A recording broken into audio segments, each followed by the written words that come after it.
Hello नमस्ते दोस्तों, कैसे हो आप सभी। आई होप आप सभी बहुत अच्छे होंगे। आप सभी का स्वागत है हमारे यूट्यूब चैनल निमिजी नेट प्रो पे। दोस्तों आज की क्लास में हम टाइप्स ऑफ रिसर्च के बारे में पढ़ेंगे, जिसमें हम देखेंगे रिसर्च के कितने प्रकार हैं, जैसे fundamental research, applied research, action research और एक्स पोस्ट फैक्टो रिसर्च। ये सारी जो टाइप्स हैं हमारी रिसर्च की, इनके बारे में हम जानेंगे। पहले हम थ्योरी देखेंगे। थ्योरी को देखने के बाद जो मोस्ट इम्पॉर्टेंट कीवर्ड्स हैं उनके बारे में हम आपको बताएंगे। उन कीवर्ड्स को ध्यान में रख के ना आप अपने क्वेश्चंस को बहुत ही आसानी से सॉल्व कर सकते हो। और पहले हम थ्योरी देखेंगे, फिर आपको कीवर्ड्स बताएंगे और उसके बाद 2012 से 2023 तक जो भी प्रीवियस ईयर एग्जाम में क्वेश्चन आए हुए हैं उन क्वेश्चंस को सॉल्व करेंगे। आप देखना थ्योरी और कीवर्ड्स को ध्यान में रख के आप अपने क्वेश्चंस को कितनी आसानी से सॉल्व कर सकते हो। और इसी तरीके से हम और भी सारे टॉपिक्स को कवर करेंगे। आप सारी वीडियोस को ज़रूर देखना। इसके लिए आप हमारा चैनल निमिजी नेट प्रो ज़रूर सब्सक्राइब कर लीजिए और घंटी का बटन ज़रूर दबाइए, ताकि आपको हमारी आने वाली वीडियोस का नोटिफिकेशन आसानी से मिल सके। चलिए दोस्तों, अब हम करते हैं अपनी क्लास को स्टार्ट और देखते हैं टाइप ऑफ रिसर्च के बारे में। दोस्तों एनटीए यूजीसी नेट एग्ज़ाम 2024 को देखते हुए हमने आप सभी के लिए एक स्पेशल सुपर बैच लॉन्च किया है, जिसमें पेपर फर्स्ट के रिलेटेड कंप्लीट स्टडी मटेरियल रहेगा। इस कोर्स में आपको क्या क्या मिलेगा। नंबर 1 पे ऑल 10 यूनिट स्टडी नोट्स रहेंगे जो हिंदी इंग्लिश में रहेंगे। नंबर 2 पे ऑल 10 यूनिट्स रिकॉर्डेड लेक्चर्स रहेंगे। नंबर 3 पे 2012 से दिसंबर 2023 तक all previous year question paper रहेंगे, वो विद आंसर टिक रहेंगे।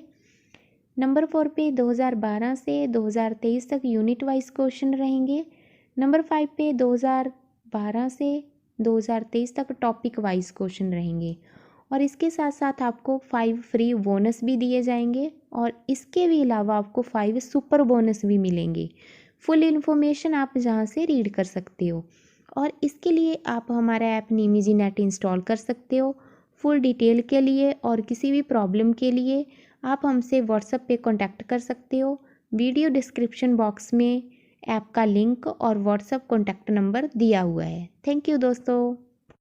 Types of research based on outcome. Outcome के बेस पे जो रिसर्च हो रही है उसके बारे में पढ़ते हैं। इसमें मेन 2 टाइप्स हैं, मूलभूत अनुसंधान फंडामेंटल और basic research. Fundamental research, basic research, simple research, pure research. अगर आपको चारों में से कोई भी नेम मिल रहा है तो आपने कंफ्यूज नहीं होना है। आपको पता होना चाहिए कि ये फंडामेंटल रिसर्च ही है। ऐसा अनुसंधान जिनके निष्कर्ष द्वारा किसी विशेष वैज्ञानिक नियमों को उजागर किया जाता हो। इसमें क्या है, नियमों को बनाना होता है। देखिए इनका जो मुख्य उद्देश्य है वो ही नियमों का निर्माण करना है। इसमें हम फॉर्मूला को बनाते हैं। मैथमेटिक्स वगैरह में, गणित में ज़्यादा इनको यूज़ किया जाता है। मूलभूत अनुसंधान हमें यही याद रखना है कि इसमें हम नियम को बनाते हैं। नेक्स्ट है अप्लाइड रिसर्च। इसके अंदर क्या होता है, जो हमने फंडामेंटल और बेसिक रिसर्च में फॉर्मूला बनाया था, ठीक है, उसको हम इसके अंदर अप्लाई करते हैं। नेम से भी हमें पता चल रहा है ना, अप्लाइड रिसर्च। इस अनुसंधान के अंदर किसी विशेष समस्या का समाधान किया जाता है। हमने फॉर्मूला बना लिया, ठीक है, फंडामेंटल और बेसिक रिसर्च में, इसमें हमने अप्लाई कर दिया। अप्लाई क्यों किया कि इसके अंदर किसी विशेष समस्या का समाधान किया जाता है।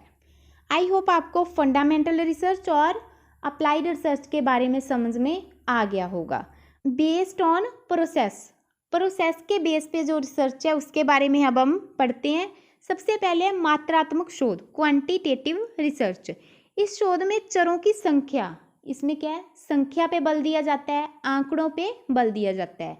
जहाँ पे संख्या और आंकड़े आते हैं ना, वहाँ पे कौन सी रिसर्च है, वहाँ पे क्वांटिटेटिव रिसर्च होगी। उसके बाद है गुणात्मक शोध, क्वालिटेटिव रिसर्च।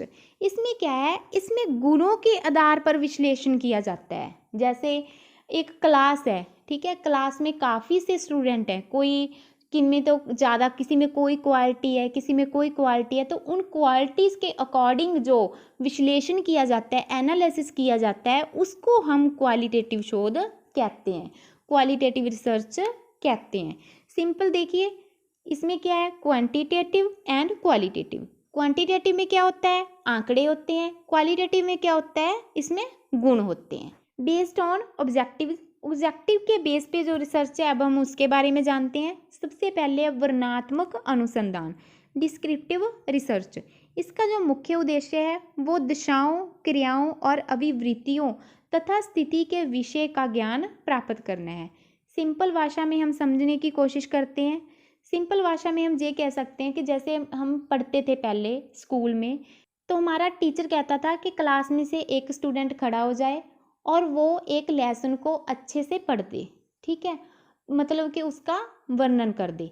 ऐसा होता है डिस्क्रिप्टिव रिसर्च, जहाँ पे किसी चीज़ का वर्णन हो रहा है, ठीक है, तो उसको हम डिस्क्रिप्टिव रिसर्च कहते हैं। आगे हम देखते हैं एक्सप्लेनेटरी रिसर्च, मतलब कि व्याख्यात्मक अनुसंधान। इसमें हम क्या करते हैं, जैसे पहले क्या हुआ डिस्क्रिप्टिव रिसर्च में, तो हमने वर्णन किया किसी चीज़ का, ठीक है, तो इसमें हम क्या करते हैं, उसको हम समझने की कोशिश करते हैं, उसका व्याख्या करते हैं कि इसमें क्या चीज़ बताई हुई है, किस चीज़ पे ज़्यादा फोकस दिया हुआ है, इसका लेसन का मुख्य उद्देश्य क्या है। ये चीज़ एक्सप्लेनेटरी रिसर्च में होती है, जिसमें किसी थ्योरी को पूरी तरह से एक्सप्लेन करने के लिए रिसर्च की जाती है, वो होती है एक्सप्लेनेटरी रिसर्च। आगे है खोजपूर्ण शोध, एक्सप्लोरेटरी। ये जो रिसर्च होती है इसमें क्या है, किसी समस्या का अध्ययन करने के लिए किया जाता है जो अभी तक स्पष्ट रूप से परिभाषित नहीं हुआ है, जिसके बारे में हमें अच्छे से अभी तक पता नहीं चला है। देखिए, ये जो खोजपूर्ण रिसर्च है ये क्या है, इसमें कोई ऐसी समस्या है जिसके बारे में हमें अभी तक नहीं पता है और हमें उसके बारे में पता करना है, तो जब हम वो रिसर्च करते हैं तो उसको हम एक्सप्लोरेटरी रिसर्च कहते हैं। सपोज दैट जैसे सिंधु घाटी सभ्यता है ना, तो उसके कई जगह से स्थल हमें मिल रहे हैं, बट कई जगह ऐसी हैं जहाँ पे हमें पता नहीं है कि वहाँ पे स्थल है या नहीं है, तो वो जब हमने पता करना है तो वहाँ पे हम एक्सप्लोरेटरी रिसर्च को ही यूज़ करते हैं। आगे है प्रयोगात्मक शोध, एक्सपेरिमेंटल। इसमें क्या है, हम एक्सपेरिमेंट करते हैं। प्रयोगात्मक शोध उस शोध को कहा जाता है जिसमें कुछ चरों को नियंत्रित किया जाता है और कुछ चरों को परिचालित मैनिपुलेट किया जाता है। इसमें क्या है, कुछ चर ऐसे होते हैं जिनके साथ हम अदल बदल हेर फेर करते रहते हैं, मतलब कि एक्सपेरिमेंट करते रहते हैं, उसको हम एक्सपेरिमेंटल रिसर्च कहते हैं। आई होप ये चीज़ें आपको समझ में आ रही होंगी। नेक्स्ट देखते हैं बेस्ड ऑन लॉजिक। लॉजिक के बेस पे जो हमारी रिसर्च है ये काफ़ी इंपॉर्टेंट है, इसमें से काफ़ी क्वेश्चन एग्जाम में पहले आए हुए हैं और आगे भी आने की उम्मीद है। आगे हम देखते हैं बेस्ड ऑन लॉजिक। लॉजिक के बेस पे जो रिसर्च हो रही है उसके बारे में पढ़ेंगे। ये हमारे एग्ज़ाम के पॉइंट ऑफ व्यू से काफ़ी इंपॉर्टेंट है, इससे हमारे प्रीवियस एग्ज़ाम में काफ़ी क्वेश्चन आए हैं, नेक्स्ट एग्ज़ाम में भी आने की उम्मीद है। इसमें हमें कुछ ना कुछ कन्फ्यूज़न रहती है, लेकिन हम सिंपल भाषा में समझने की कोशिश करेंगे और आई होप ये चीज़ें आपको अच्छे से समझ भी आ जाएंगी। सबसे पहले देखते हैं हम निगमन, डिडक्टिव। निगमन विधि में सबसे पहले नियम बता दिया जाता है। इसमें सबसे पहले हम नियम बताते हैं, बाद में उदाहरणों द्वारा नियम को पुष्ट किया जाता है। निगमन देखिए, निगमन में और नियम में हमें मैचिंग सी लग रही है ना, निगमन नियम। सबसे पहले क्या है, निगमन में नियम बनाते हैं, फिर क्या है, निगमन जो विधि है वो सामान्य से विशेष की ओर जाती है, मतलब कि नीचे से ऊपर की ओर हम कह सकते हैं इसको। निगमन मतलब नीचे, जे भी दोनों का आपने मैच कर लेना है। सामान्य से विशेष की ओर जे जाती है। इसमें सबसे पहले जो हम यही याद रखेंगे, निगमन विधि में सबसे पहले नियम है, सामान्य से विशेष की ओर जे जाती है। इसमें बाद में उदाहरण होती है, पहले नियम होते हैं। आगे है आगमन विधि, इंडक्टिव मेथड। आगमन विधि किसको कहते हैं? आगमन विधि क्या होती है, इसमें पहले एग्जाम्पल्स होती हैं, फिर फॉर्मूलाज होते हैं। मतलब कि पहले क्या है, पहले तो उदाहरण होगी, उसके बाद नियम होंगे, ठीक है। एग्जाम्पल देखते हैं, जैसे एक बच्चा है, बच्चे के पास 5 टॉफ़ी हैं, ठीक है। उससे हमने क्या किया, उससे हमने 2 टॉफ़ीज़ ले ली, तो उससे हम पूछेंगे तेरे पास कितनी टॉफ़ीज़ रहेगी, तो वो बोलेगा कि मेरे पास तो 3 टॉफ़ीज़ रहेगी। तो इसलिए उसको हम बोलेंगे कि 5 में से जब हम 2 को कम करते हैं तो पीछे क्या बचता है, 3 बचता है। तो हम उसको इस तरीके से समझाने की कोशिश करते हैं, मतलब कि पहले उदाहरण से समझाने की कोशिश करते हैं। इसमें ज्ञात से अज्ञात की ओर जाते हैं, सामान्य और मूर्त से अमूर्त की ओर। ठीक है, तो ये चीज़ आपने याद रखनी है आगमन और निगमन विधि के बारे में। आई होप ये आपको समझ में आया होगा। नेक्स्ट हम देखते हैं बेस्ड ऑन आइडिया और कंसेप्ट, मतलब कि आइडिया और कंसेप्ट के बेस पे जो रिसर्च है उसके बारे में जानते हैं। इसमें है कंसेप्चुअल एंड एम्पेरिकल रिसर्च। सबसे पहले है कंसेप्चुअल। इसमें क्या है, किसी विचार या थ्योरी के बारे में रिसर्च करना। वैचारिक अनुसंधान को एक कार्य प्रणाली के रूप में परिभाषित किया जाता है। इसमें क्या है, कोई विचार है, उसके जहाँ कोई थ्योरी है, उसके बारे में रिसर्च जब हम करते हैं तो उसको हम कंसेप्चुअल रिसर्च कहते हैं। आगे है empirical research. Observation and data के आधार पे जो अनुभव हमने प्राप्त कर लिए, ठीक है, जो एक्सपीरियंस हमें हुआ उसके अनुसार जो शोध होती है उसको हम एम्पेरिकल रिसर्च कहते हैं। ऑब्जर्वेशन एंड डेटा के आधार पे जो हमें एक्सपीरियंस हुआ, ठीक है, उसके बाद हमने एनालिसिस किया, रिसर्च किया, वो क्या है, वो हमारी एम्पेरिकल रिसर्च होगी। नेक्स्ट हम देखते हैं some other important research types, और जो इम्पॉर्टेंट रिसर्च की टाइप्स हैं उनके बारे में जानते हैं हम। सबसे पहले ऐतिहासिक अनुसंधान, हिस्टोरिकल रिसर्च। इसका संबंध है भूतकाल से, मतलब कि भूत से है। इतिहास क्या है, पिछली घटनाओं का ही वर्णन होता है। देखिए, इससे हम ये समझते हैं कि जैसे पास्ट में कोई घटना हो गई, वो घटना फ्यूचर में ना हो, उसको हम एनालिसिस करते हैं कि वो क्यों हुई, ठीक है, उसका क्या रीज़न था। तो इसको हम हिस्टोरिकल रिसर्च कहते हैं। इसके लिए प्राथमिक स्रोतों और पुरातत्व सहित अन्य साक्ष्यों का उपयोग किया जाता है। उसके बाद है क्रियात्मक शोध, एक्शन रिसर्च। इसमें से बहुत क्वेश्चन आते हैं एग्जाम में एक्शन रिसर्च से। किसी समस्या का जल्दी समाधान पाने के लिए जो रिसर्च की जाती है ना, उसको हम एक्शन रिसर्च कहते हैं। जिसका हमें इंस्टेंट सोल्यूशन चाहिए उसको एक्शन रिसर्च कहेंगे। नेक्स्ट है वर्णनात्मक अनुसंधान, डिस्क्रिप्टिव रिसर्च, ये तो हमने पीछे पढ़ ही लिया। आगे है एनालिटिकल रिसर्च, जिसमें क्या है, शोधकर्ता का चरों पर नियंत्रण होता है। शोधकर्ता पहले से उपलब्ध सूचनाओं व तथ्यों का अध्ययन करता है। इसमें क्या है, चरों पे तो नियंत्रण है और शोधकर्ता पहले से उपलब्ध जो उसके पास ऑलरेडी सूचना है, तथ्य हैं, तो उनका अध्ययन करता है, मतलब कि एनालिसिस उनको करता है। जहाँ पे एनालिसिस की बात होगी वहाँ पे एनालिटिकल रिसर्च होगी। उसके बाद है निदानिक शोध, डायग्नोस्टिक रिसर्च या फिर क्लिनिकल रिसर्च। इसमें क्या है, पहले तो किसी समस्या के कारण का पता लगाया जाता है। सपोज दैट हम बीमार हो गए, तो हमें वो क्या प्रॉब्लम आ रही है, जैसे पेट में दर्द हो रहा है, तो हमें बाहर से तो पता नहीं चलेगा ना कि पेट में दर्द क्यों हो रहा है, तो उसके लिए डायग्नोज किया जाएगा। पहले कारण पता लगेगा क्यों हो रहा है, बाद में उसका सल्यूशन किया जाएगा। यही होता है हमारी नैदानिक शोध में, डायग्नोस्टिक रिसर्च में। किसी समस्या का कोई कारण पता लगाने के बाद जो उसका सल्यूशन किया जाता है उसको हम डायग्नोस्टिक रिसर्च कहते हैं। आगे है exposed factor research. Exposed factor research क्या होती है, एक्सपोज्ड फैक्टर रिसर्च, देखिए एक्सपोज्ड फैक्टर रिसर्च और जो हिस्टोरिकल रिसर्च है ना, ये थोड़ी सी आपस में मिलती जुलती हैं। जो हिस्टोरिकल रिसर्च थी उसमें हमने देखा कि पास्ट की जो हमारी गलतियां उसको हम ध्यान में रख के फ्यूचर में सुधार सकते हैं, उसमें इम्प्रूवमेंट ला सकते हैं। लेकिन जो हमारी एक्सपोज्ड फैक्टर रिसर्च है, इसमें देखिए कोई ऐसी घटना जो भूतकाल में घटित हो गई और जिसे हम बदल ना सके, उसे हम बदल नहीं सकते, और इस घटना से होने वाले प्रभाव को जानने के लिए जो रिसर्च की जाती है उसे हम एक्सपोज्ड फैक्टर रिसर्च कहते हैं।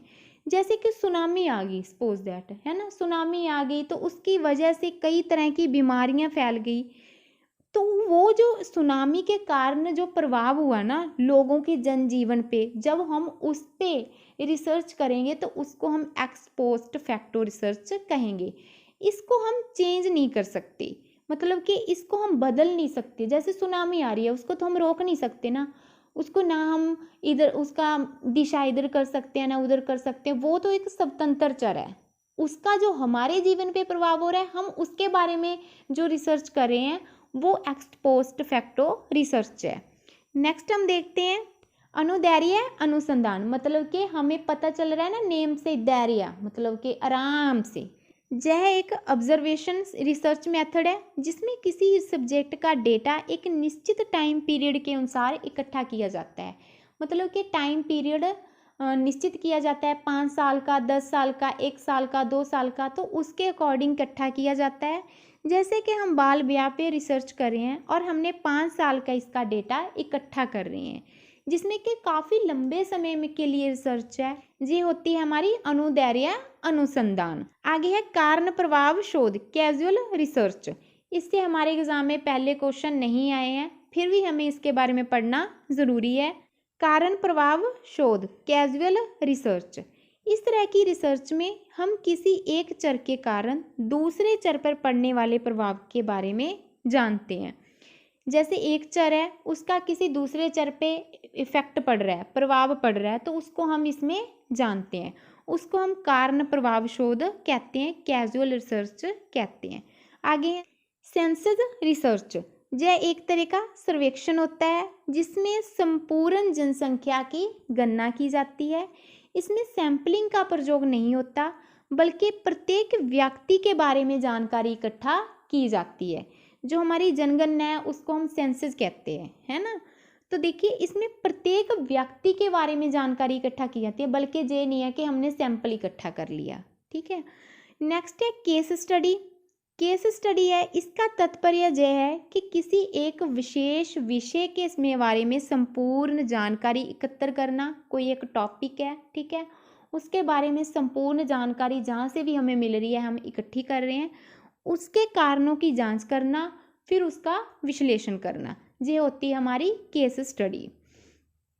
उसके बाद है एथनोग्राफिक रिसर्च। एथनोग्राफिक रिसर्च क्या होती है? ये एक गुणात्मक शोध पद्धति है। इसमें क्या है, क्वालिटी चेक की जाती है, जिसमें लंबे समय तक प्राकृतिक सेटिंग में रहने वाले सांस्कृतिक समूह का अध्ययन शामिल है। जैसे कोई कम्युनिटी रह रही है ना, तो उनका जो समूह है उसका जो अध्ययन किया जाता है उसको हम एथनोग्राफिक रिसर्च कहते हैं। आगे हम देखते हैं इम्पॉर्टेंट कीवर्ड्स। इम्पॉर्टेंट कीवर्ड्स और बेसिक अप्लाइड रिसर्च। देखिए जी इम्पॉर्टेंट कीवर्ड्स क्या हैं? ये कुछ वर्ड्स हैं जिनको आपने ध्यान में रखना है। इन वर्ड्स को ध्यान में रख के आप अपने क्वेश्चंस को बहुत ही आसानी से सॉल्व कर पाओगे। आगे हम क्वेश्चंस भी करेंगे, तो देखना आपको वो क्वेश्चन कितने आसान लगेंगे। देखिए जहाँ पे भी थ्योरी इन्वेंशन, मतलब कि थ्योरी की खोज हो रही है, ठीक है, थ्योरी बन रही है, फॉर्मूला बन रहा है, तो वहाँ पे क्या लगेगी? हमारी बेसिक और फंडामेंटल रिसर्च। जहाँ पे थ्योरी इन्वेंशन की बात आएगी वहाँ पे आएगा बेसिक और फंडामेंटल रिसर्च। हमने पढ़ा था कि इसमें हम नियम को बनाते हैं। आगे है principles of theory effect applied. जहाँ पे वो हमने थ्योरी बनाई, मतलब थ्योरी का इफेक्ट आ रहा है, तो वहाँ पे अप्लाई किया ना तो ही इफेक्ट आ रहा है, तो वो होगी हमारी अप्लाइड रिसर्च। नेक्स्ट हम देखते हैं एक्सपेरिमेंटल रिसर्च। इसमें क्या है, स्वतंत्र चर का चयन करने की बजाय हेर फेर करना पड़ता है। जहाँ पे मैनिपुलेट हो रही हैं चीज़ें, हेर फेर हो रहा है, वहाँ पे क्या है, हम एक्सपेरिमेंट कर रहे हैं, तो वो क्या होगी हमारी एक्सपेरिमेंटल रिसर्च। एक्शन वर्ड्स देखिए, मतलब कि आपको जहाँ पे ये वर्ड्स आ गए तो वहाँ पे एक्सपेरिमेंटल रिसर्च होगी। Control, manipulate and observe. देखिए कंट्रोल करना, मैनिपुलेट करना, हेर फेर करना, ऑब्जर्व करना, उन चीज़ों को समझना, तो ये क्या हमारी एक्सपेरिमेंटल रिसर्च होगी। नेक्स्ट है एक्स पोस्ट फैक्टो रिसर्च। स्वतंत्र चर के हेर फेर की जगह चुनाव किया जाता है। जो हमने एक्स पोस्ट फैक्टो रिसर्च के बारे में पढ़ा था, तो हमने देखा था कि इसमें हम हेर फेर नहीं कर सकते। जो स्वतंत्र चर है वो उसकी ही प्रधानगी होती है। इसमें स्वतंत्र चर हेर फेर की जगह चुनाव किया जाता है। स्वतंत्र चर का हमें चुनाव करना होता है। जी घटना के बाद शोध किया जाता है। जैसे कोई घटना घट गई उसके बाद रिसर्च की जाती है। सुनामी आ गई तो सुनामी आने के बाद ही रिसर्च की जाएगी ना, है ना। इफेक्ट ऑफ पॉसिबल, और इसमें क्या है, चर में हेर फेर तथा बाह्य चरों का नियंत्रण ना तो संभव है ना ही हम इसको कर सकते हैं। सुनामी पे तो हमारा कोई कंट्रोल नहीं है ना, उसको हम ना उसकी दिशा बदल सकते हैं ना उसका रूट बदल सकते, कुछ नहीं कर सकते। तो इस तरीके से इस पे ना तो नियंत्रण संभव है ना ही हम कर सकते हैं। नेक्स्ट है एक्शन रिसर्च। इसमें से काफ़ी क्वेश्चन आए हैं हमारे एग्जाम में। देखिए जहाँ पे इमीडिएट एप्लीकेशन और वर्क, इसमें क्या है, तत्कालिक, किसी भी मतलब काम को तत्कालिक करना, इंस्टेंट करना, वो होती है हमारी एक्शन रिसर्च में। इन्हेंस्ड करना, इम्प्रूवमेंट करना, मॉडिफिकेशन करना चीज़ों को, वो भी हमारी एक्शन रिसर्च ही होगी। देखिए जहाँ पे आपको इन्हेंस्ड, इम्प्रूवमेंट, मॉडिफिकेशन जैसे वर्ड मिलेंगे ना, तो वहाँ पे एक्शन रिसर्च आंसर होगा। साइकिल प्रोसेस, साइकिल प्रोसेस में भी एक्शन रिसर्च आंसर आएगा। प्लान, एक्ट, ऑब्जर्व, रिफ्लेक्ट, इसका जो एक सीक्वेंस है उसमें हमें ये याद रखना होता है कि प्लान, पहले प्लान करना, फिर एक्ट करना, फिर ऑब्जर्व करना एंड देन रिफ्लेक्ट करना। जी इंपॉर्टेंट कीवर्ड्स को आप ध्यान में रखना, ये बहुत ही बेनिफिशियल होंगे आपके एग्जाम में। देखिए दोबारा से देख लेते हैं। इसमें सबसे पहले इमीडिएट एप्लीकेशन फॉर वर्क है, फिर enhanced, improvement, modification, cycle process, plan, act, observe and reflect. Next हम इनके रिलेटेड क्वेश्चंस को देखते हैं और आप देखना कितनी जल्दी से क्वेश्चन सॉल्व हो जाएंगे। मौलिक शोध के सिद्धांतों का निम्नलिखित में से किस में उपयोग किया जाता है। प्रिंसिपल यूज्ड इन, कहाँ पे हम यूज़ कर रहे हैं, हम फंडामेंटल रिसर्च में क्या कर रहे थे, नियम को बना रहे थे। नियम को बनाने के बाद जब हम यूज़ कर रहे थे किस रिसर्च में कर रहे थे, वो थी हमारी अप्लाइड रिसर्च।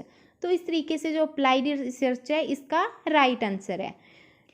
आगे है नेक्स्ट क्वेश्चन, जो शोध तत्कालिक मतलब कि इंस्टेंट है ना, अनुप्रयुक्ति का लक्ष्य करता है, किसने आपको बताया था, इंस्टेंट और इमीडिएट एप्लीकेशन, किसने बताया था, कौन सा कीवर्ड है जे ज़्यादा आ रहा है ना आपको, जहाँ ज़्यादा नहीं आ रहा तो देखिए ये था एक्शन रिसर्च। जहाँ पे इमीडिएट एप्लीकेशन है, जहाँ इंस्टेंट है, तो वहाँ पे क्या आएगा, एक्शन रिसर्च आएगा राइट आंसर। नेक्स्ट क्वेश्चन अब हम देखते हैं। देखिए किसी प्रकार के शोध में प्रतिभाग करने से अभ्यासकर्ता में सुधार होने के साथ साथ कार्य परिस्थितियों में भी सुधार की संभावना है। हमने देखिए पहले कीवर्ड पढ़ा था इम्प्रूवमेंट, आपको याद है हमने किस रिसर्च में पढ़ा था वो कीवर्ड, इम्प्रूवमेंट। इम्प्रूवमेंट किस में हो रहा था, एक्शन रिसर्च में। तो इस तरीके से इसका जो राइट आंसर है वो है option number D, action research. Next question देखते हैं, निम्नलिखित में से कौन सा शोध हस्तक्षेप आधारित चक्रीय प्रकृति में सुधार केंद्रित है। फिर से कह रहा है सुधार, ठीक है। Cycle in nature and improvement focused. Cycle in nature किस में पढ़ा था, एक्शन रिसर्च में पढ़ा था ना। तो इम्प्रूवमेंट तो आपको पता ही है, पीछे क्वेश्चन में भी था। तो इस तरीके से इसका भी जो राइट आंसर है वो है option number 4, action research.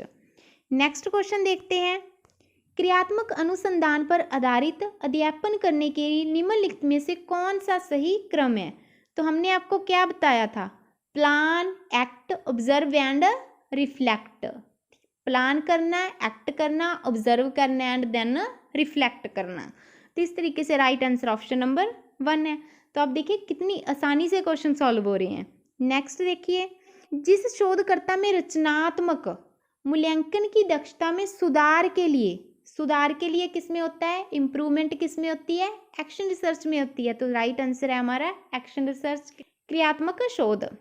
Next question देखते हैं, थ्रू विच रिसर्च मतलब किस अनुसंधान पद्धति में the manipulation of an independent variable, किसमें स्वतंत्र चर का हेरफेर। हमने देखा था ना कि हम एक्सपेरिमेंट कर रहे हैं, उसमें कभी कि चीनी कम डाल रहे हैं, कभी चीनी ज़्यादा डाल रहे हैं, ड्राई फ्रूट्स कम डाल रहे हैं, ज़्यादा डाल रहे हैं, तो वो क्या कर रहे हैं, हमें एक्सपेरिमेंट कर रहे हैं। तो इसका जो राइट आंसर है वो भी है एक्सपेरिमेंटल रिसर्च।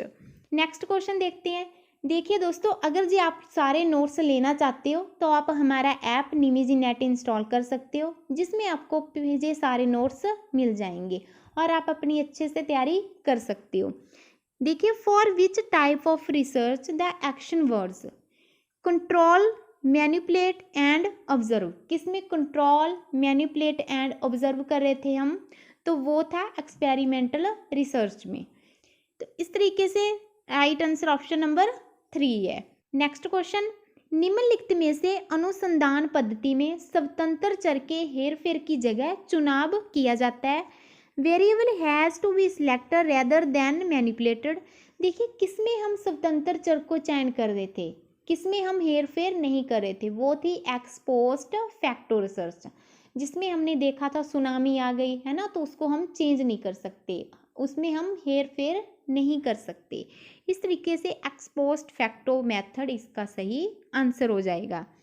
आई होप आपको अच्छे से समझ आया होगा, कमेंट बॉक्स में ज़रूर बताना। देखिए दोस्तों, जे हमने प्रीवियस ईयर एग्जाम में आए हुए क्वेश्चंस को सॉल्व किया है। पहले हमने थ्योरी देखी, फिर उसके बाद हम कीवर्ड्स देखे, ठीक है। कीवर्ड्स को देखने के बाद हमने क्वेश्चंस को सॉल्व किया। देखिए, कीवर्ड्स को देखने के बाद जो क्वेश्चन है कितनी आसानी से सॉल्व हो रहे थे, है ना। तो ये तो हमने कुछ ही क्वेश्चन करवाए हैं आपको। अगर जे आपसे सारे क्वेश्चन लेना चाहते हो, स्टडी नोट्स चाहते हो जे वाले, तो आप हमारा ऐप निमिजी नेट इंस्टॉल कर सकते हो, जिसमें आपको ये सारी चीज़ें मिल जाएंगी। वीडियो को लास्ट तक देखने के लिए आपका बहुत बहुत धन्यवाद। मिलते हैं नेक्स्ट वीडियो में। बाय बाय दोस्तों NTA UGC नेट एग्ज़ाम 2024 को देखते हुए हमने आप सभी के लिए एक स्पेशल सुपर बैच लॉन्च किया है, जिसमें पेपर फर्स्ट के रिलेटेड कंप्लीट स्टडी मटेरियल रहेगा। इस कोर्स में आपको क्या क्या मिलेगा। नंबर 1 पे ऑल 10 यूनिट स्टडी नोट्स रहेंगे, जो हिंदी इंग्लिश में रहेंगे। नंबर 2 पे ऑल 10 यूनिट्स रिकॉर्डेड लेक्चर्स रहेंगे। नंबर 3 पे 2012 से दिसंबर 2023 तक all previous year question paper रहेंगे, वो विद आंसर टिक रहेंगे। नंबर 4 पे 2012 से 2023 तक यूनिट वाइज क्वेश्चन रहेंगे। नंबर 5 पे 2012 से 2023 तक टॉपिक वाइज क्वेश्चन रहेंगे। और इसके साथ साथ आपको 5 फ्री बोनस भी दिए जाएंगे, और इसके भी अलावा आपको 5 सुपर बोनस भी मिलेंगे। फुल इन्फॉर्मेशन आप जहाँ से रीड कर सकते हो, और इसके लिए आप हमारा ऐप निमिजी नेट इंस्टॉल कर सकते हो। फुल डिटेल के लिए और किसी भी प्रॉब्लम के लिए आप हमसे व्हाट्सएप पे कांटेक्ट कर सकते हो। वीडियो डिस्क्रिप्शन बॉक्स में ऐप का लिंक और व्हाट्सएप कॉन्टैक्ट नंबर दिया हुआ है। थैंक यू दोस्तों।